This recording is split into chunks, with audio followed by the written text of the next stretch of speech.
Hello guys, দেখো আমি আবার চলে এসেছি আর একটা ভিডিও নিয়ে।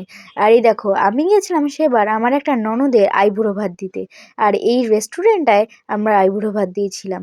কত সুন্দর লাগছে তাই না? আর এই দেখো আমার মেয়ে স্কুল থেকে এসেই ভিডিও করতে লেগেছে, কারণ স্কুল থেকে যেহেতু ওদের 3টের সময় ছুটি, তাই জন্য ওখানেই যেতে হয়েছিল ওদেরকে।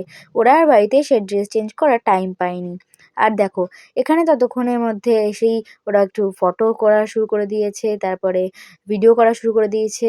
আর এই দেখো আমার মেয়ে আর ওই আমার যেই ননদ তারা ভিডিও করছিল, আর এখানে আমার মেয়ে, ছোট মেয়ে বসে গেম খেলছিল। ওর তো কোনো ছবি তুলতে ইন্টারেস্টই নেই। দেখতে পাচ্ছ এখানে কত রকম আমরা আইটেম করেছি। তোমাদের কেমন লেগে বলেছো আমাকে। তারপরে দেখো এখানে যখন কেক কাটিং হবে তখন আমার ছোট মেয়ে ফোনটা রেখে অ্যাটলিস্ট ফাইনালি কেকটা কাটতে এলো। আমি বললাম যে ওকে একা কেকটা কাটতে, কিন্তু বলল না, পুচকির সাথেই কাটবে। তারপরে সেই করতে করতে কেক খাওয়ার পর আমাদের খাবার চলে এসছে। আর এই রেস্টুরেন্টটা খুব সুন্দর ছিল। আর বাদবাকি যারা ছিল তারাও কেক কাটতে পর খেতে বসে গেছিল। আর এখানে মশলা কোল্ড ড্রিঙ্কস ছিল লাস্টে। তো এই দেখো এইখানটায় বাথরুমের ভিউ। আমরা তো তাই করি লাস্টে। তো আজ এটুকুই, টাটা।